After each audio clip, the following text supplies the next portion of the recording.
All right, so we started off with new chapter in the last session. हमने कल current electricity start किया था. तो basically current electricity में we want what हमको करना क्या है पहले वो समझ लो. हमारे पास एक इलेक्ट्रिकल सर्किट है जिसका एनालिसिस करना है. सो जब इलेक्ट्रिकल सर्किट की बात आती है, राइट, तो उसमें कुछ कंपोनेंट्स होंगे जैसे रेजिस्टेंस होगा, उसमें सोर्स ऑफ ईएमएफ मतलब सेल होगा. Many students don't know what is EMF. तो ईएमएफ क्या होता है ये भी पता होना चाहिए आपको. What is EMF basically? You see, जब भी आप एक एक्सटर्नल रजिस्टर के अक्रॉस एक एक्सटर्नल पोटेंशियल डिफरेंस लगाते हो, मतलब आप एक सेल कनेक्ट कर रहे हो, राइट, तो जो भी पोटेंशियल इस एक्सटर्नल रजिस्टर के अक्रॉस अपीयर होगा, मान लो मैं एग्जांपल देता हूं, ये हमने जो सेल लगाया है, जो नॉर्मल आपका सेल होता है, दैट इज 10 वोल्ट, है ना. आप घर में रिमोट कंट्रोल एसी के रिमोट्स ये यूज करते होंगे. उस रिमोट कंट्रोल्स में you have such a cell. अब इसके ऊपर लिखा होता है कहीं पे कि ये 10 वोल्ट है या कितना वोल्ट है, व्हाटएवर इट इज, इस पे लिखा होता है. Okay, so the thing is, हमने तो लगाया था 10 वोल्ट का सेल, और ये 10 वोल्ट का सेल क्या कर रहा है, ये किसी रजिस्टर के अक्रॉस अपीयर होगा. मान लो यहाँ पे 9 वोल्ट अपीयर हुआ. इसको आप बोलते हो terminal potential difference. Terminal potential difference. Okay, right. तो अब क्वेश्चन ये आता है कि जब मेरे पास सेल का वोल्टेज 10 वोल्ट था तो 9 ही क्यों आया, 1 कहाँ गया? तो सेल जो बनता है, ये सेल भी तो किसी मटेरियल से बना होगा, राइट, सम मटेरियल. ओके, अब इसका खुद का इंटरनल रेजिस्टेंस होगा. इस सेल का खुद का इंटरनल रेजिस्टेंस होगा, राइट. तो कुछ एनर्जी इंटरनल रेजिस्टेंस को ओवरकम करने में लग जाता है. ओके, तो ईएमएफ मतलब क्या होता है कि ईएमएफ मतलब terminal potential difference plus the energy which we spend in overcoming the internal resistance. तो ईएमएफ भी वोल्टेज ही है, सिर्फ ये यहाँ पे हमने इंटरनल रेजिस्टेंस छोड़ के बात की है, मतलब टोटल कितना वोल्टेज है सेल का, दैट इज ईएमएफ. ईएमएफ का डिटेल हम लोगों ने 11th में देखा था, तो you have to go through that small one paragraph from 11th. Okay, so terminal potential difference is the voltage which appears across the terminals of external resistance. External resistance के terminals के across जितना voltage appear होगा उसको बोलोगे terminal PD. और in reality cell का जो voltage था इंक्लूडिंग इट्स इंटरनल रेजिस्टेंस, है ना, क्योंकि कुछ एनर्जी स्पेंड होगा टू ओवरकम इंटरनल रेजिस्टेंस, तो that is electromotive force EMF. Okay, good. तो पहली बेसिक चीज ये पता होना चाहिए, आप जब ई लिखते हो that is EMF, that is the real value of voltage. Okay, good. Then अब हमने कल एक बेसिक डेफिनेशन देखा था, that is junction. I told you what is a junction. देखो, जंक्शन का इंग्लिश मतलब पता होगा तो जंक्शन आपको सर्किट्स में भी समझेगा. Junction is just a point, it is a point from where current can split और current can add, currents can meet. ये एक पॉइंट है P जहां पे बहुत सारे डिफरेंट डायरेक्शन से करंट आके मीट कर रहा है, या फिर इस पॉइंट से करंट स्प्लिट हो रहा है. So junction is any point in electrical network, electrical circuit, where currents can meet or from where current can split. तो जंक्शन जैसे नॉर्मल रियल लाइफ में जंक्शन मतलब क्या होता है, जैसे आप रेलवे जंक्शन की बात करते हो, what does that mean? Trains from different directions can come or trains from there can leave in different directions, right? मैंने आपको बताया था कि हमारे सिटी में जंक्शन नहीं है, क्यों? क्योंकि हमारे यहाँ पे वन वे ट्रैफिक है, एक ही डायरेक्शन से ट्रेन आता है, उसी डायरेक्शन में ट्रेन जाता है. That is not a junction. Junction point, junction is just a point where different paths meet, paths from different direction meet. तो इलेक्ट्रिकल नेटवर्क में जंक्शन का मतलब होता है point from where currents can meet और currents can split. For example, point A और point D in this circuit is these two points are junctions, क्योंकि ए point पे करंट आ भी सकता है, मतलब मीट हो सकते हैं, और वहीं से स्प्लिट भी हो सकते हैं. तो जंक्शन सबसे पहले पता होना चाहिए था आपको. Then next thing that you should know what is electric network. हमने ये सब कल इन डिटेल देखा है. I am just revising quickly. This is an electric network. तो आप कैसे डिफाइन करोगे? Electric network is a combination of various circuit elements. What do you mean by circuit element? Resistance एक सर्किट एलिमेंट होता है, right? जैसे आपके पास कैपेसिटर होगा, इंडक्टर होगा. This R circuit element. जो जो एलिमेंट्स आप सर्किट में लगाओगे, 2000 सर्किट एलिमेंट्स.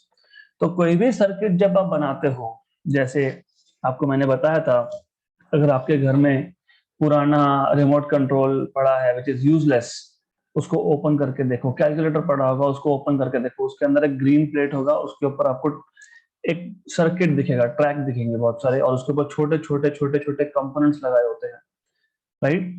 तो electric network is combination of various circuit components और circuit elements and the source of EMF. तो बैटरी और रेजिस्टेंस का combination is electric network. So this is an electric network. ये electric network है. So it is a complicated combination of various circuit elements and sources of EMF, battery cells, है ना? यहाँ पे देखो, इसी में 2 रेजिस्टेंस है, 2 सेल्स है, right? So this is electric network. बहुत सिंपल सा केस था. Then we defined what is a branch.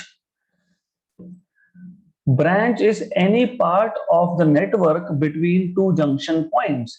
अब ए और डी के बीच में ये एक पार्ट है नेटवर्क का. This is a branch. A और डी के बीच में ये एक पार्ट है सर्किट का. This is also a branch. तो यहाँ पे भी ए और डी के बीच में this is part of the circuit. This is also a branch. तो 2 जंक्शन पॉइंट के बीच में जो पार्ट होगा इलेक्ट्रिक नेटवर्क का, सर्किट का, उसको आप ब्रांच बोलते हो. तो this is a branch, right? Good. तो ब्रांच के बाद हमने डिफाइन किया था what is a loop. Any closed conducting path in an electric network is a loop. Any closed conducting path. Closed conducting path मतलब स्टार्टिंग पॉइंट और and point same होना चाहिए. सर्कल क्या होता है? क्लोज होता है ना. क्यों क्लोज होता है? क्योंकि सर्कल का स्टार्टिंग पॉइंट और एंड पॉइंट सेम ही होता है, इसलिए. तो any closed conducting path in an electric network is a loop. जैसे कि ए बी सी डी ए, ये एक लूप हो गया. A B C D A. जैसे कि A E F D A, A E F D A, ये एक लूप हो गया. तो these are 2 loops. और भी लूप है. there are other loops also. for example, let's say हमने B से स्टार्ट किया. B E F C B, ये भी एक लूप हो गया. So any closed conducting path in an electric network is called as loop. तो ये बेसिक चीजें आपको पता होनी चाहिए. Junction is just a point where currents from different direction can meet और currents can leave in different direction. ऐसा हो सकता है 2 डायरेक्शन से करंट आ रहा है, 3 डायरेक्शन में करंट जा रहा है. सो there are some directions from which current is entering point P, junction point, और in some direction current is leaving. Junction में होता है ना, ट्रेन एक डायरेक्शन से आ रही है, दूसरे डायरेक्शन में जा रही है, हो भी सकता है. At the same instant of time, same time पे 2 ट्रेन आ रही है और 3 ट्रेन जा रही है उसी जंक्शन से. That is what it is, junction. Okay. Network मैंने बताया आपको, combination of various circuit elements like resistor, capacitors, etc., and sources of EMF. उसमें बैटरी सेल भी होना चाहिए. that is electric network. branch any part of the network between two junctions is a branch, loop any closed conducting path in electrical network is a loop. तो ये word याद रखना। तो okay, सो कल हम यहां तक इन डिटेल हमने देखा था। Then we introduced Kirchhoff's first law. Kirchhoff's first law, इसी को आप बोलते हो किरचॉफ्स करंट लॉ, या फिर इसी को आप बोलते हो Kirchhoff's junction law.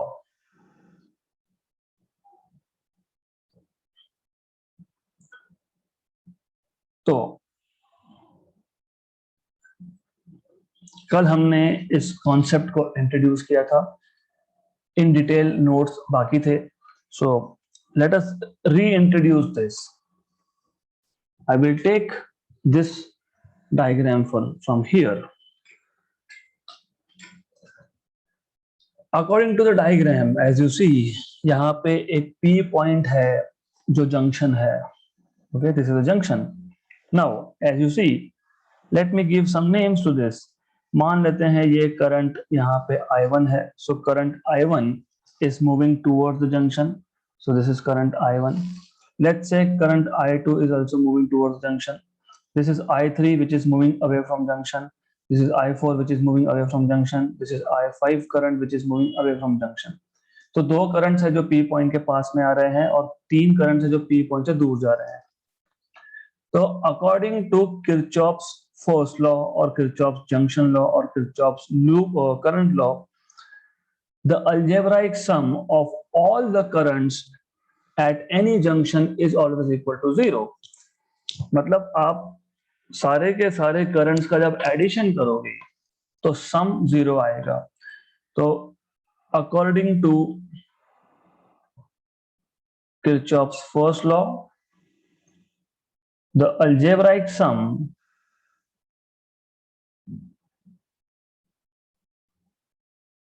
of electric currents at any junction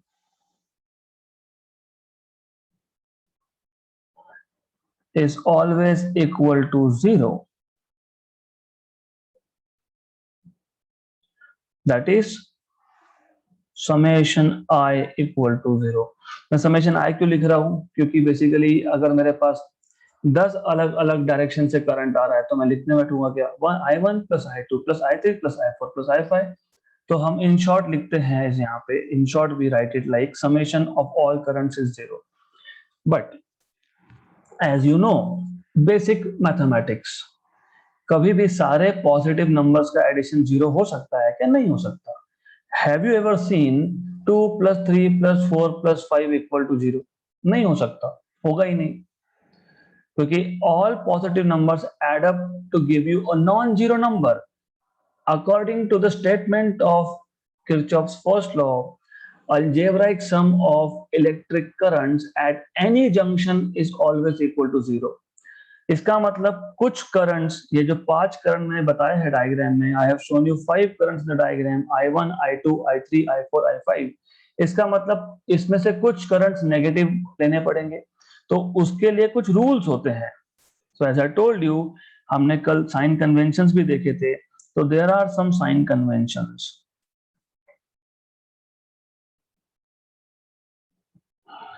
Sign convention number 1, all the currents entering the junction या all the currents moving towards junction are taken to be positive। मतलब इस केस में I1 और I2 positive लेंगे हम लोग, and all the currents moving away from junction जैसे I3, I4 और I5 this will be taken to be negative। तो जो करंट जंक्शन के तरफ फ्लो हो रहा है those are taken to be positive, और जो करंट जंक्शन से अवे मूव हो रहा है those are taken to be negative। Okay, good.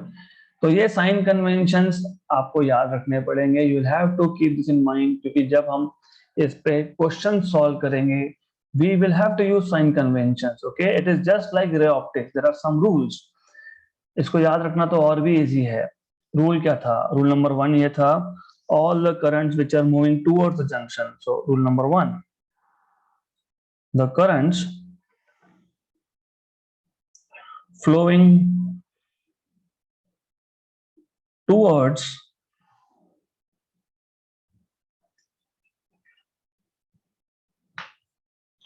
the junction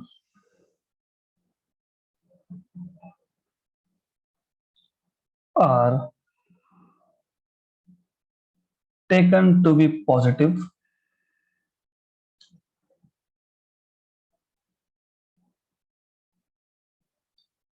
Second, the currents flowing away from the junction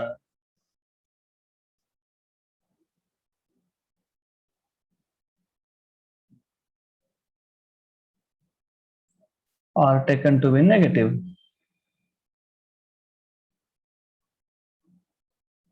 Are taken to be negative. अब एक problem ये आता है कि साइन कन्वेंशन याद कैसे रखने हैं, हम लोग भूल जाते हैं। तो I remember it this way, जो करंट जंक्शन के पास में आ रहे हैं दोज आर पॉजिटिव, जो करंट जंक्शन से दूर जा रहे हैं दोज आर नेगेटिव। तो याद कैसे रखना है? मान लो आपका फ्रेंड है, वो हमेशा आपसे कुछ ना कुछ मांगते ही रहता है ना, मतलब always it is out going from your side. कभी आपसे वो पैसा मांगेगा, कभी आपको बोलेगा गाड़ी दे दे, कभी बोलेगा ये दे दे। तो it is always out going from your side. तो इमेज क्या बनता है? नेगेटिव। छोड़ यार, वो ऐसा ही है, मांगते रहता है वो, right? Correct. But against it, if someone is giving you something, some gift, right, तो आपके दिमाग में उसका इमेज पॉजिटिव बनता है। so this is how I remember। आप खुद का अलग से एक आइडिया लगा सकते हो, because I want that you remember such concept lifetime here onwards। जब भी याद आए किरचॉफ जंक्शन लॉ, तो इमीडिएटली याद आना चाहिए sign convention. if something is coming towards us, positive, if something is going away, negative। क्योंकि नॉर्मली तो यही होता है ना, when it is time to give थोड़ा डिफिकल्ट लगता है, सो एक नेगेटिव इमेज बनता है। so this is how I remember। तो साइन कन्वेंशन याद रखना कोई बड़ी बात नहीं। रे ऑप्टिक्स में भी हमने कुछ ट्रिक्स लिए थे। तो at every for every topic जहां पे कुछ रूल्स याद रखने होते हैं, तो खुद का कुछ ना कुछ आप आइडिया लगा सकते हो। So simple thing, right? Well, तो from this diagram what do you see? So from figure, what you can say is, from figure you can say I1 and I2 are positive currents because they are moving towards junction, are positive currents, right?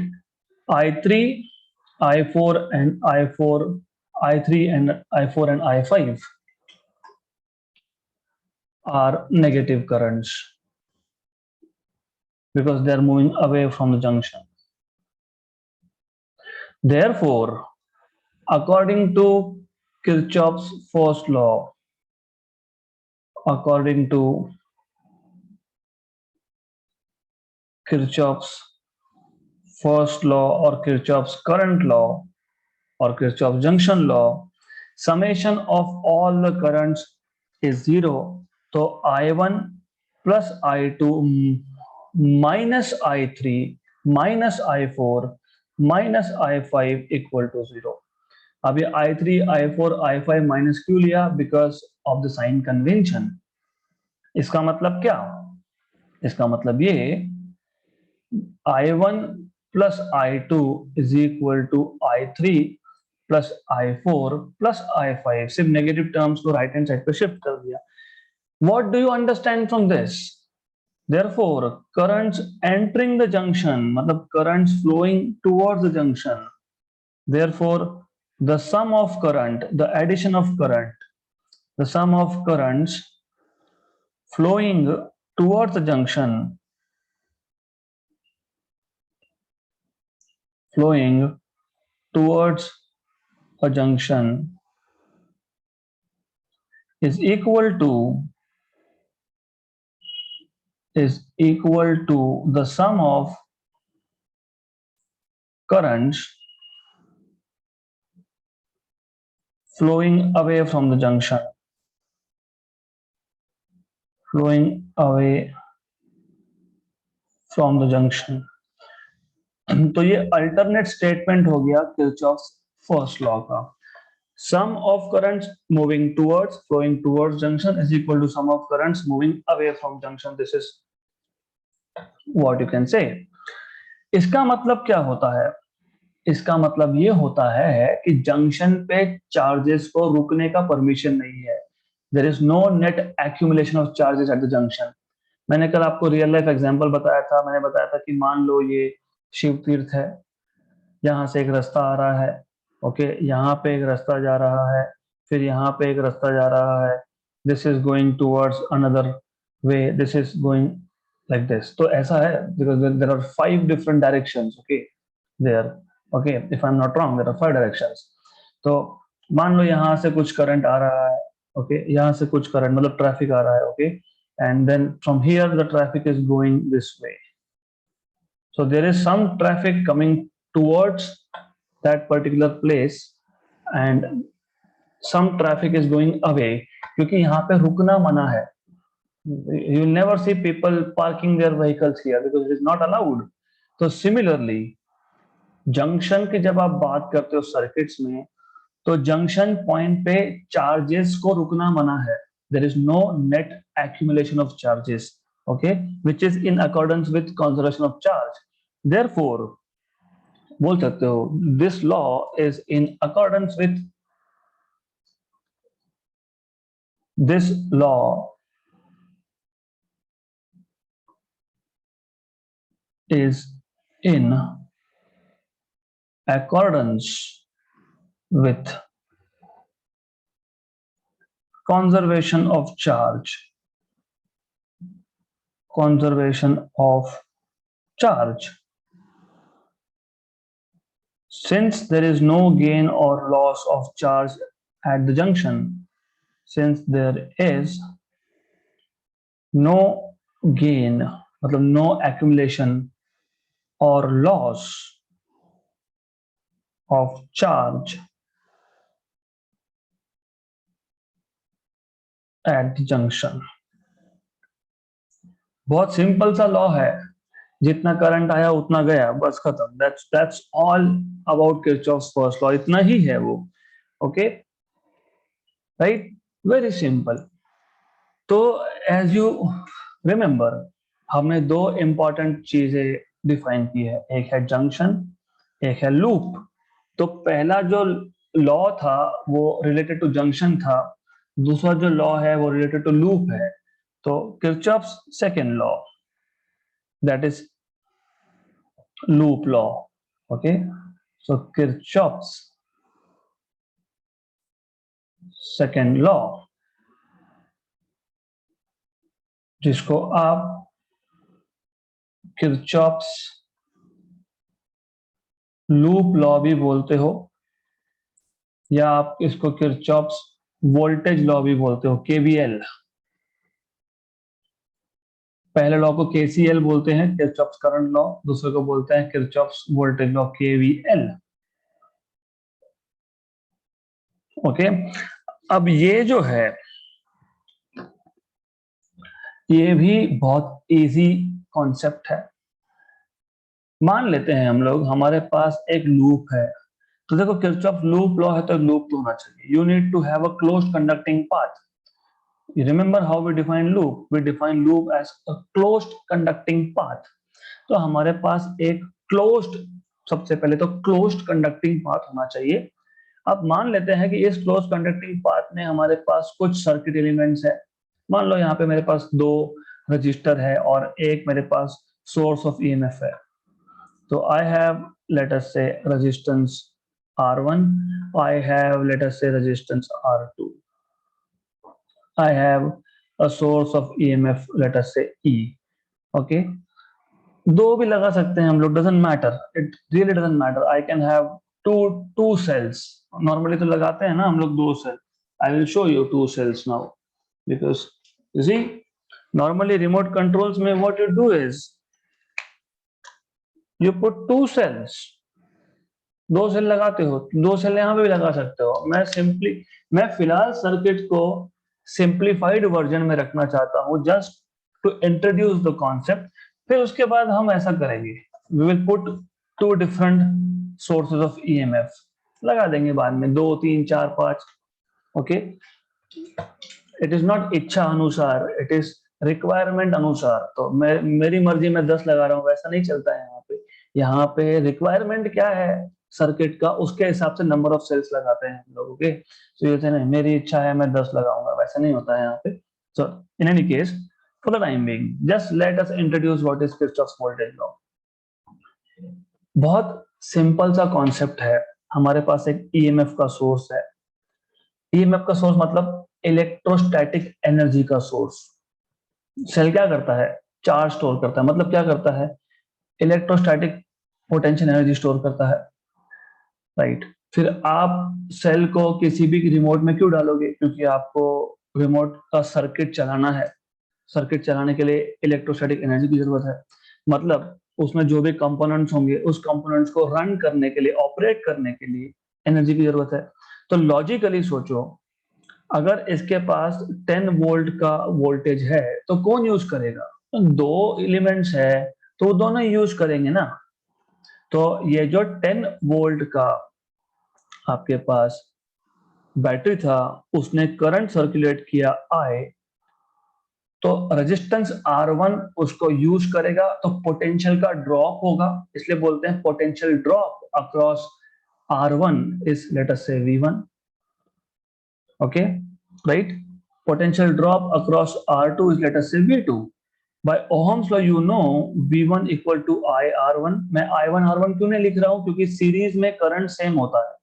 Same current flows through components if they are in series, and potential drop across R2 is IR2। जैसे मैंने बताया, हमें हमारे पास इस particular simplified loop में हमारे पास दो ही register थे, तो दोनों रजिस्टर मिलके ही तो बैटरी का ईएमएफ यूज करेंगे ना। तो what you will say is the EMF of this cell is used by, मतलब there is drop of potential across R1, it is used by R1 and it is used by R2, मतलब there is drop across R1 and R2, and by Ohm's law you know this is IR1 plus IR2। अब इसी को मैं लिख सकता हूं E minus IR1 minus IR2 equal to 0। इसी को मैं लिख सकता हूं E माइनस समेशन ऑफ, क्योंकि मैं नेगेटिव साइन कॉमन निकाल लूंगा तो प्लस आ जाएगा, समेशन ऑफ IR, है ना, राइट। तो इक्वल टू 0, तो मैं इसी को लिख सकता हूं E plus of minus IR, या फिर इन जनरल हम लिख सकते हैं E plus summation IR equal to 0। अब एक की जगह पे दो बैटरी होती तो मैं समेशन ऑफ E बोलता।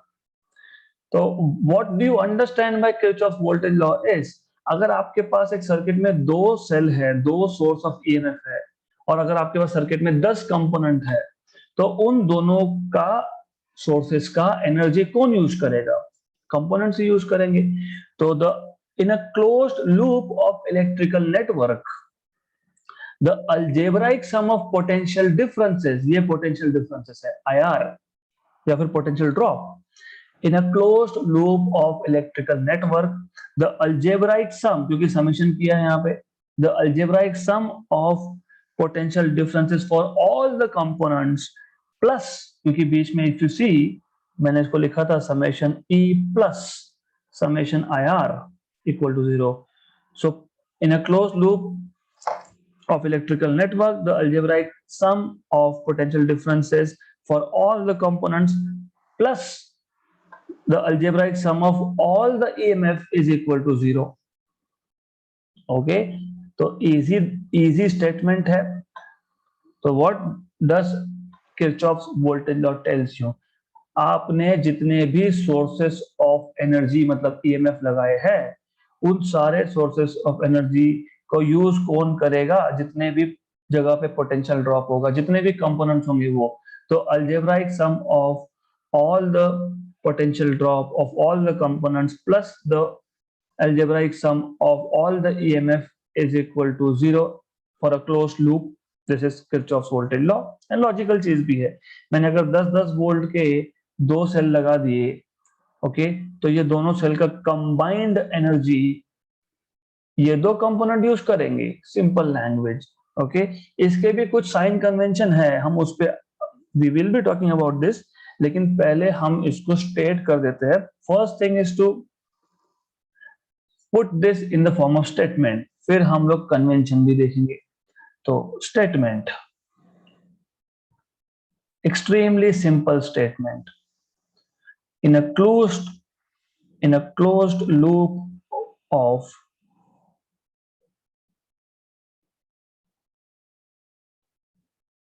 electrical network,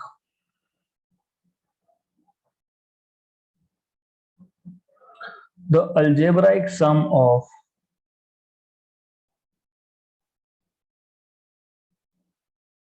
the algebraic sum of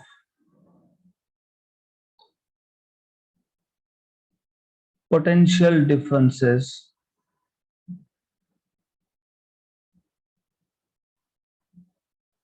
मतलब पोटेंशियल ड्रॉप्स बेसिकली, क्योंकि ड्रॉप होगा ना पोटेंशियल।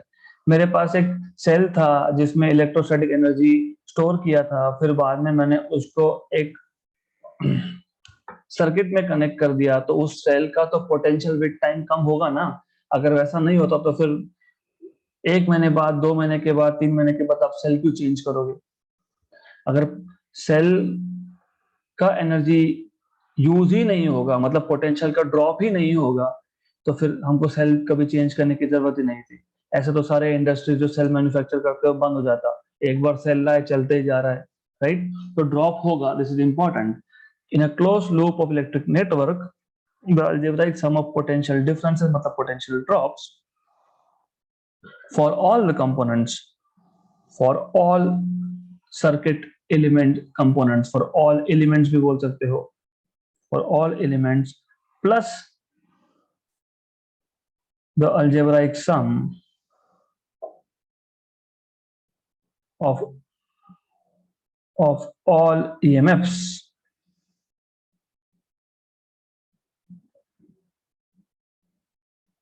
is equal to 0.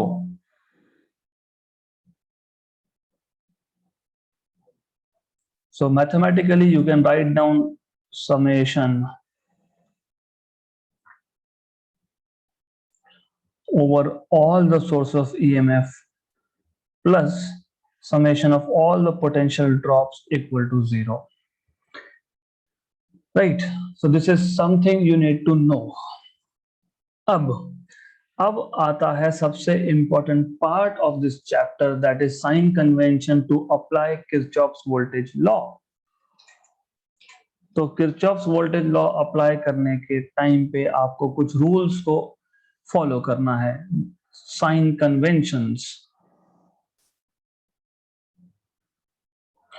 देखो, एक चीज आप पहले ही समझ लो, क्योंकि बाद में ये कंफ्यूजन क्रिएट होता है इस चीज में। So I want you to know it now ideally, because what do you mean by tracing? देखो, सर्किट को ट्रेस करना मतलब सर्किट में एक पर्टिकुलर पाथ को फॉलो करना, और हमेशा जिस डायरेक्शन में करंट है उसी डायरेक्शन में हम सर्किट को ट्रेस करेंगे, ऐसा नहीं होता है। So it is not always कि आप जिस डायरेक्शन में करंट है उसी डायरेक्शन में सर्किट को फॉलो करोगे, उसको ट्रेस करोगे।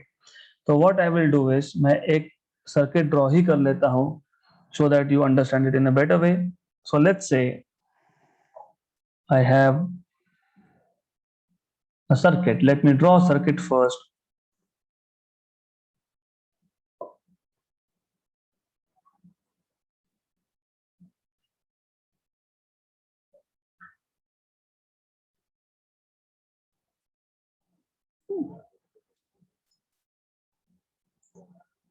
तो ये हो गया ढांचा, skeleton ready. Then let's say I will put a resistance here. Let's say I'll put a battery here and one resistance here. Let me put another resistance here and another cell battery here. एक resistance यहाँ डाल देता हूँ, एक resistance यहाँ डाल देता हूँ, so on so forth. So now there is a source of EMF, मतलब battery minus plus E1. यहाँ पे एक resistance है R1, यहाँ पे एक रेजिस्टेंस है, यहाँ पे भी एक रेजिस्टेंस है, here also we have one resistance, here we have another cell of EMF E2, here we have resistance. Okay, so let's say, let me give it some name, R2, this is R3, this is R4, this is R5. Okay, so you first have to know the direction of current. Current का direction, अभी someone asked me yesterday why conventional current is taken opposite to that of electron current. किसी भी एक conductor में, let's say this is a conductor, इस conductor को जब मैं एक बैटरी के साथ, एक सेल के साथ कनेक्ट करता हूं, एक सोर्स ऑफ ईएमएफ के साथ कनेक्ट करता हूं, ये कंडक्टर है तो यहाँ पे फ्री चार्जेस है, आपके पास फ्री इलेक्ट्रॉन्स है. So all the electrons will start moving from negative terminal of the battery towards positive. Correct? Negative से positive. तो इलेक्ट्रॉन का डायरेक्शन क्या हो गया? नेगेटिव से पॉजिटिव, मतलब counter clockwise, anti clockwise. Okay, but normally हम जब करंट डिफाइन करते हैं, करंट कैसे डिफाइन किया था? चार्ज पर यूनिट टाइम, ऐसे डिफाइन करते हो. आपने बहुत है क्या नेगेटिव चार्ज पर यूनिट टाइम? नहीं, मतलब नॉर्मली हम डिफाइन करते वक्त चार्ज को पॉजिटिव लेके डिफाइन करते हैं. करेक्ट? पॉजिटिव चार्ज को लेके डिफाइन करते हैं. तो मोशन किसका होना चाहिए? पॉजिटिव का. यहाँ पे मोशन किसका हो रहा है? इलेक्ट्रॉन का, नेगेटिव का. राइट? अगर नेगेटिव चार्ज नेगेटिव टर्मिनल से पॉजिटिव टर्मिनल की तरफ जा रहा है तो पॉजिटिव चार्ज पॉजिटिव से नेगेटिव की तरफ जाएगा. वेरी ऑब्वियस, क्योंकि positive terminal of the battery will start repelling the positive charges and those charges will go towards negative. इसको बोलते हैं डायरेक्शन ऑफ कन्वेंशनल करंट, क्योंकि ये बाय डेफिनेशन ऑफ करंट है. तो by definition of current you say how many positive charges are flowing through a given area of the conductor per unit time. पर second में कितना positive charge flow हो रहा है इस कंडक्टर में से. अब आप बोलोगे कि पॉजिटिव चार्ज ही क्यों लिया? क्यों लिया? क्योंकि देखो, अगर मैं नेगेटिव चार्ज लेता तो मुझे करंट हमेशा नेगेटिव मिलता. तो जब भी मैं करंट को लिखूंगा तो मैं हर बार नेगेटिव लिखते जाऊंगा. तो just to avoid this kind of tedious thing of minus sign everywhere, हम बोलते हैं current is charge, positive charge flowing through a given cross section per unit time. तो electron current is the direction of electron. Conventional current is opposite to the direction of electron current. मतलब conventional current always flows from positive terminal towards negative terminal of the battery. ये important है. This is extremely important to know. तो अब current की direction आपको निकालते आने चाहिए. Conventional current will always flow from positive to negative of the battery cell. ये ऊपर का लूप हो गया, नीचे के लूप के लिए उल्टा होगा. एंड बाय द वे, ऊपर का जो लूप है वो I1 करंट को ड्राइव कर रहा है. I1 करंट को ड्राइव कर रहा है. ये जंक्शन पॉइंट है. मैं इनका नामकरण कर देता हूं बिकॉज नॉमेनक्लेटिंग, नाम देना बहुत जरूरी है. यहाँ पे A, B, C, D, E and F. Right? B ये जंक्शन पॉइंट है, याद रखना. तो ऊपर का जो सेल है उसने I1 करंट सर्कुलेट किया. राइट? नीचे का जो सेल है उसने I2 करंट सर्कुलेट किया. ये I1 और I2 करंट दोनों टुवर्ड्स जंक्शन बी जा रहे हैं तो वहां पे आके ऐड होंगे, फिर वहां से वो चले टुवर्ड्स पॉइंट ई, मतलब ब्रांच बीई में जो करंट होगा, ब्रांच बीई में जो करंट होगा that is I1 plus I2।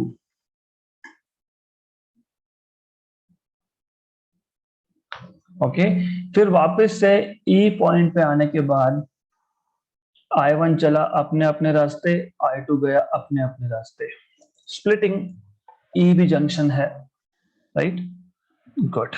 तो ऐसा है, right. This is a circuit which we will be using as an example to understand sign conventions।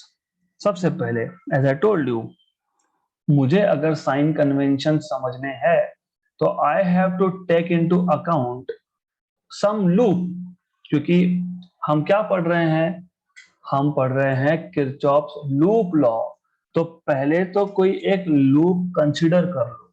Late us take a loop A B E F A, मतलब ये ऊपर का loop, loop number 1।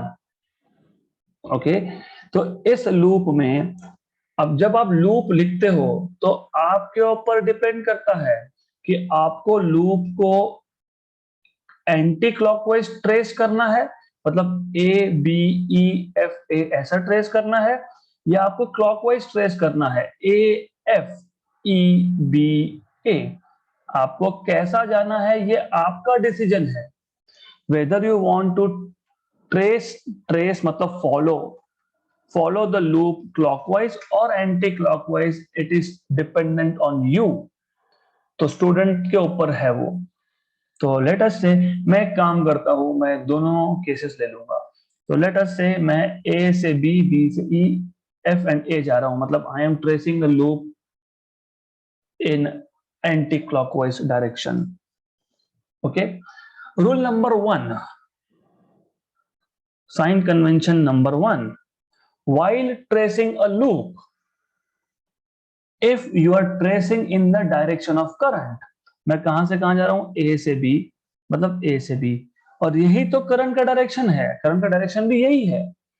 तो if the direction of tracing is same as that of current, potential drop is taken to be negative. मतलब जब मैं trace करूंगा तो यहाँ पे इस रजिस्टर के अक्रॉस पोटेंशियल का ड्रॉप होगा, क्योंकि रजिस्टर करंट को अपोज करता है, मतलब एनर्जी स्पेंड होगा रेजिस्टेंस को ओवरकम करने के लिए, मतलब एनर्जी वहां पे स्पेंड होने का मतलब क्या होता है, वोल्टेज का ड्रॉप, पोटेंशियल का ड्रॉप। तो अगर मैं करंट के डायरेक्शन में ट्रेस कर रहा हूं तो यहां पे मैं लिखूंगा -I1R2, राइट। ओके, अगर मैं करंट के अपोजिट डायरेक्शन में ट्रेस कर रहा होता, मतलब मैं ए से बी की जगह पे बी से ए देख रहा हूं अपोजिट डायरेक्शन में, तो I am tracing against the current, against the conventional current, then the potential drop is taken to be positive. तो ये रूल नंबर 1 है। तो this is sign convention number 1। while tracing a circuit, while tracing a circuit, if the direction of tracing is same as that of conventional current, electron current नहीं, conventional current, as that of conventional current. हम लोग normally जब current बोलते हैं तो हम लोग conventional current की बात करते हैं, इलेक्ट्रॉन करंट की नहीं। So if the direction of tracing is same as that of conventional current, then the potential drop, then the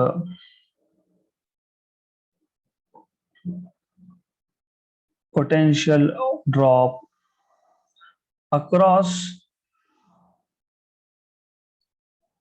the resistance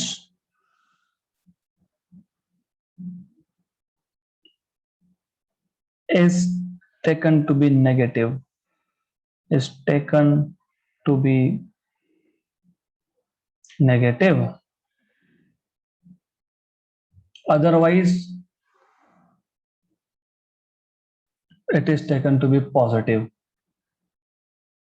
मतलब अगर मैं करंट के अपोजिट डायरेक्शन में ट्रेस कर रहा हूं तो पॉजिटिव लेंगे, otherwise it is taken to be positive. ये है रूल नंबर 1, राइट। तो जब जब रेजिस्टेंस आएगा तब तब आपको देखना है कि हम जिस डायरेक्शन में ट्रेस कर रहे हैं वो डायरेक्शन और करंट का डायरेक्शन अगर सेम है तो पोटेंशियल ड्रॉप को नेगेटिव लिखो। अगर हमारा डायरेक्शन ऑफ ट्रेसिंग और करंट अपोजिट डायरेक्शन में है तो पोटेंशियल ड्रॉप को पॉजिटिव लिखो। ये rule number 1।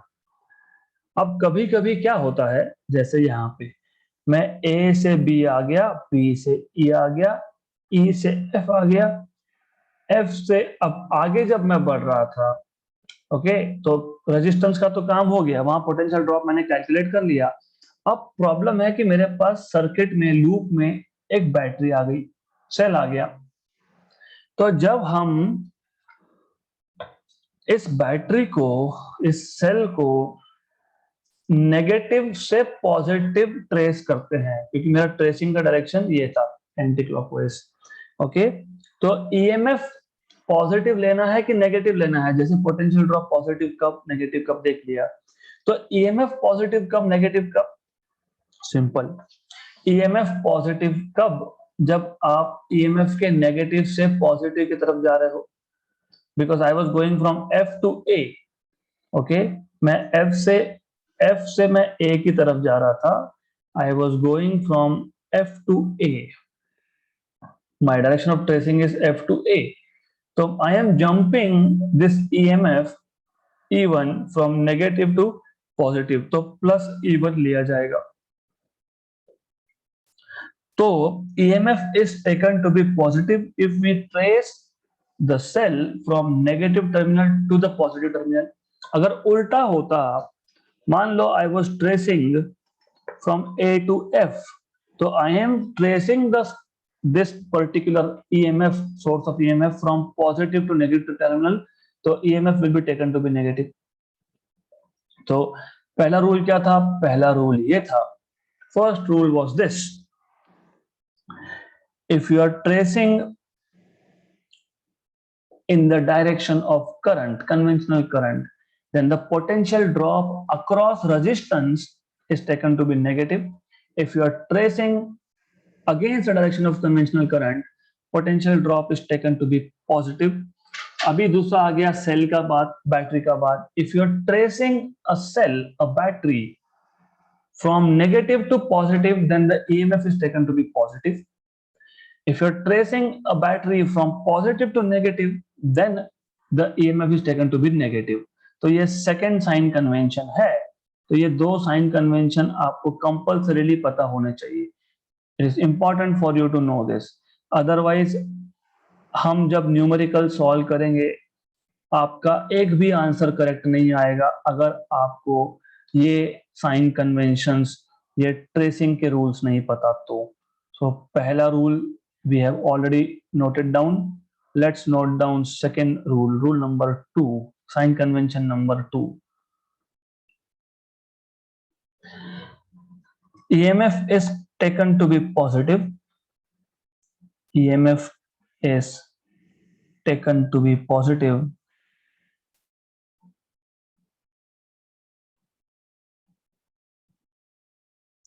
if we trace or we traverse, एक ही बात है, trace और traverse is the same thing, if we traverse from negative terminal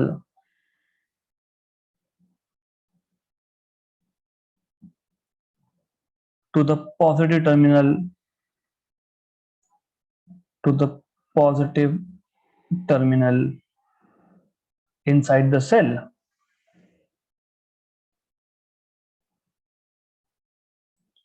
inside the cell, and it is negative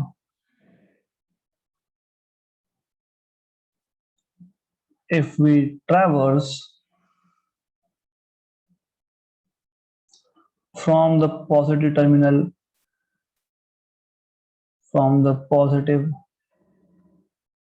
terminal to the negative terminal